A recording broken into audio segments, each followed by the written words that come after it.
My name is Chris. It's fig season here in Texas, and I have a question about figs for you. Are figs considered vegan? Now, if you don't know their sinister secret, you might be asking, well, why wouldn't they be? They're just fruits, right?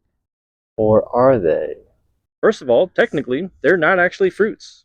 Botanically, they're inverted flowers. Huh? Some figs are pollinated by fig wasps.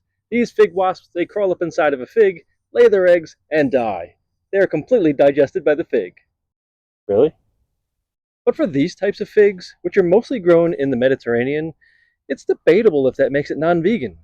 It really comes down to your individual beliefs.